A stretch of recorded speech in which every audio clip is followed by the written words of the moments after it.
Bonjour et bienvenue dans cette nouvelle vidéo. Dans cette vidéo, je vais te montrer quelques éléments clés que j'ai utilisés pour faire mon audit de mi-année. Au départ, je voulais pas faire cet audit parce que je jugeais que la première partie de l'année a été remplie de challenges et de défis, que ça ne servait à rien en fait de faire un audit, un bilan de mi-année, d'accord? Mais c'est important. C'est important de faire un bilan, ça permet de se repositionner, d'accord? Ça permet de re-stratégiser, si ça se dit. Ça permet de se redéployer. Dans mon bilan, les éléments clés que j'ai utilisés, tu peux voir spirituel, physique, mental, émotionnel, relationnel, financier ou patrimoine, développement personnel, croissance professionnelle, impact ou héritage, d'accord? En fait, il s'agit des différents points que je jauge qui sont importants pour l'homme avec grand H. D'accord? Ces différents points sont importants pour l'homme avec grand H. Donc, dans le spirituel, par exemple, je regardais à ma relation avec Dieu, ma relation avec mon Créateur. Comment est-ce qu'elle est? Ok? Donc, comment est-ce que ça a été lors des 6 premiers mois de cette année-ci? D'accord? Donc, comment a été ma foi? Comment a été mon but? Ma mission de vie? D'accord? Comment a été ma passion pour le service?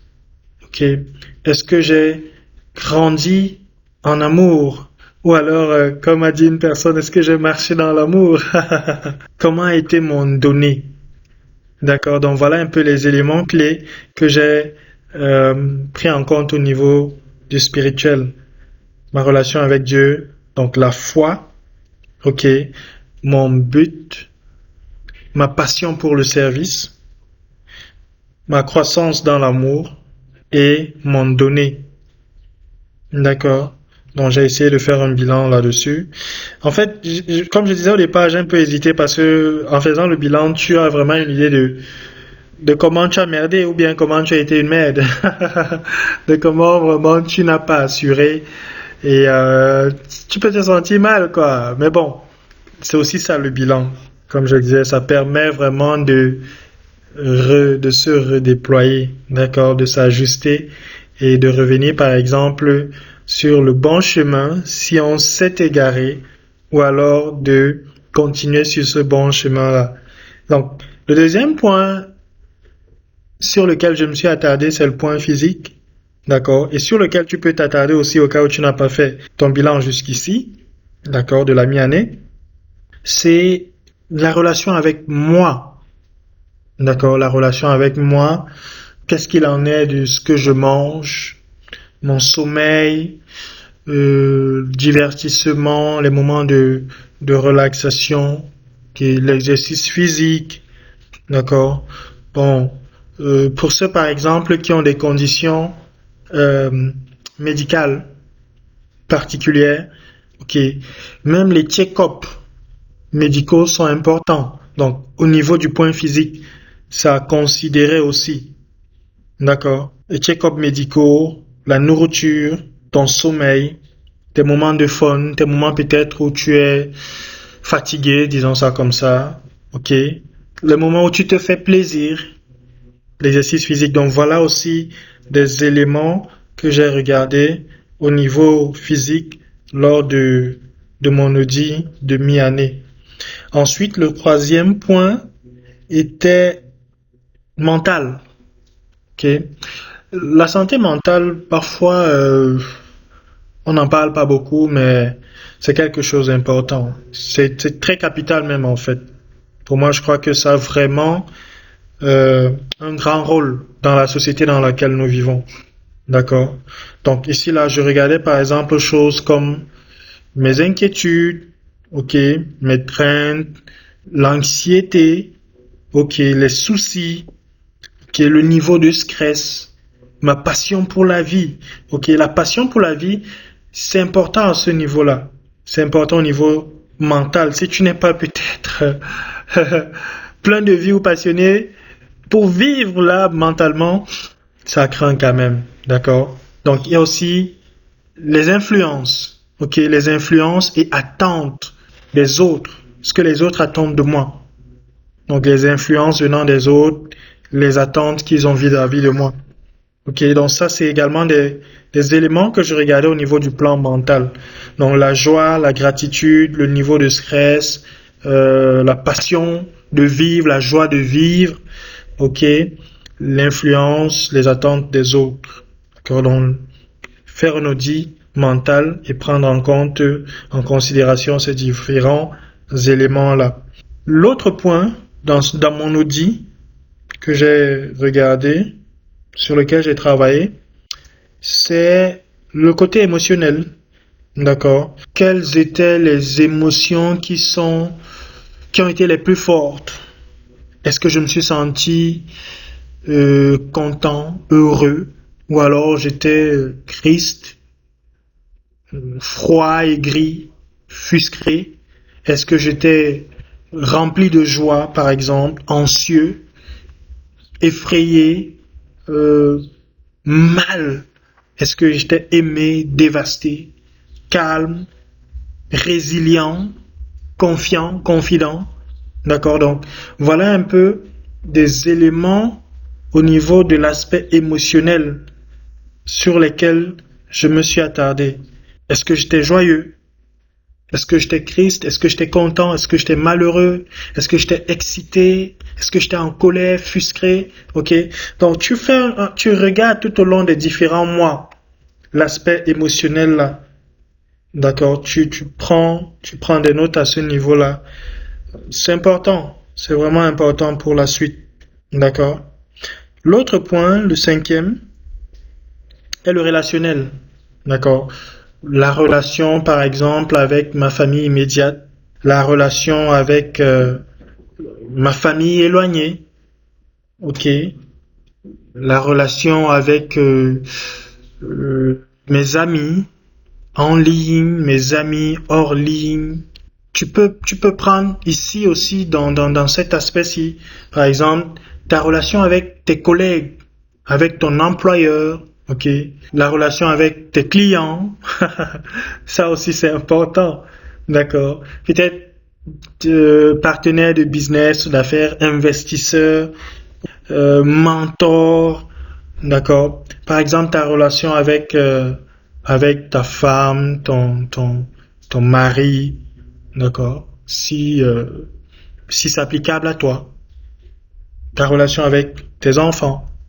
D'accord. Donc voilà un peu les choses que j'ai regardées au niveau de mon audit que toi aussi tu peux regarder. Donc l'aspect relationnel important, ta relation avec ta famille directe, ta famille éloignée, tes enfants, ton conjoint, tes amis en ligne et off ligne, collègues, employeurs, employés même si tu en as, mentor, clients, investisseurs, partenaires, etc.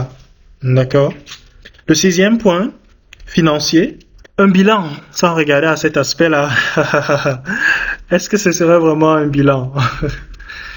Ok, donc, sur le plan financier, ta relation avec l'argent. D'accord, donc j'ai regardé à ma relation avec l'argent. Combien est-ce que j'ai acquis? Combien est-ce que j'ai épargné? Combien est-ce que j'ai investi? Combien est-ce que j'ai dépensé? Combien est-ce que j'ai donné? D'accord? Si tu n'as pas encore fait un bilan, tu peux regarder à ta relation avec l'argent. Combien est-ce que tu as acquis? Combien est-ce que tu as épargné? Combien est-ce que tu as investi? Combien est-ce que tu as dépensé? Combien est-ce que tu as donné en retour? Ensuite, je me suis attardé sur le développement personnel. En quoi est-ce que j'ai grandi? Est-ce que je me suis mis à jour? Est-ce que je me suis amélioré? Dans quel domaine de la vie j'ai le plus grandi? Quel talent, quel don ai-je maximisé le plus? Quelle habitude ai-je formé?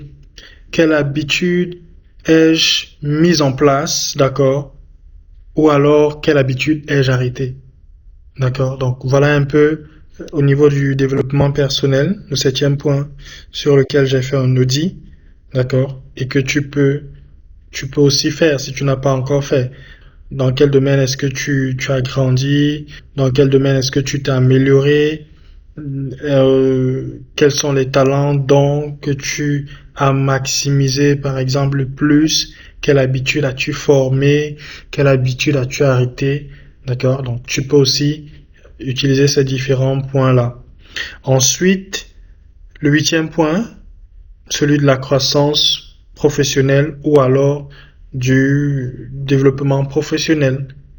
Est-ce que je me suis développé intellectuellement?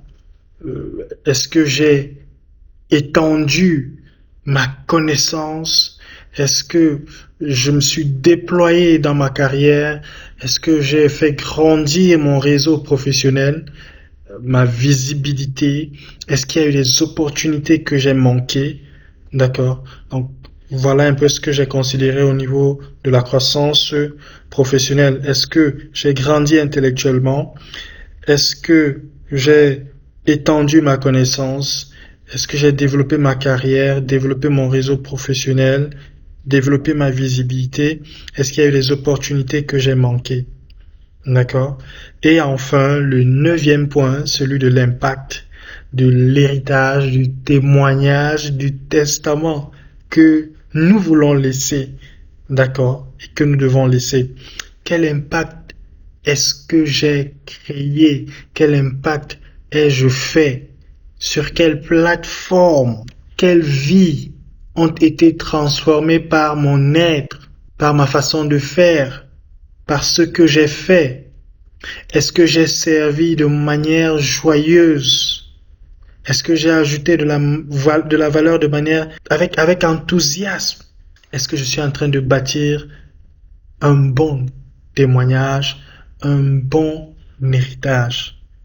D'accord. Donc voilà les différents points sur lesquels je me suis attardé lorsque je faisais mon audit, mon bilan de mi-année, le point spirituel, le point physique, mental, émotionnel, relationnel, financier, développement personnel, croissance professionnelle et le dernier point, celui de l'impact. Donc je jauge que ce sont les points clés, les points cardinaux qui touchent à notre vie en tant qu'individu, en tant qu'homme avec grand H. D'accord? C'est tout ce que j'avais à montrer dans cette vidéo. Et nous sommes en début de mois de juillet. Ok? Peut-être tu vas regarder ceci en 2024. Tu peux adapter toujours ça. Il n'y a pas de souci. Et tu peux même adapter ça peut-être si toi tu fais des bilans, je peux dire trimestriels. D'accord? Pourquoi pas mensuel? Tu peux aussi adapter ça à ce contexte-là. D'accord? Nous sommes en début de mois de juillet et si tu n'as pas encore planifié tout ton contenu du mois de juillet, je te propose d'utiliser mon calendrier de contenu annuel. Ok. Dans ce calendrier-là, tu as différentes idées que tu peux exploiter pour créer ton contenu, pour servir ton audience avec une partie de ta valeur ajoutée. Généralement, pour moi, c'est 10 à 15% de manière gratuite et maintenant 80 à 90% pour ceux-là qui vont payer, pour les offres payantes. D'accord? Donc, si tu n'as pas encore ton calendrier de contenu, si tu n'as pas encore planifié ton contenu pour le mois de juillet, tu peux prendre le mien si il est à 20 euros. Et sur la chaîne, il y a une quantité de vidéos sur la création de contenu que tu peux exploiter. Mais aussi, tu peux venir vers moi pour un travail où je t'accompagne à fond dans ta création de contenu. C'est tout ce que j'avais prévu pour cette vidéo. Rendez-vous dans une prochaine. Bye bye.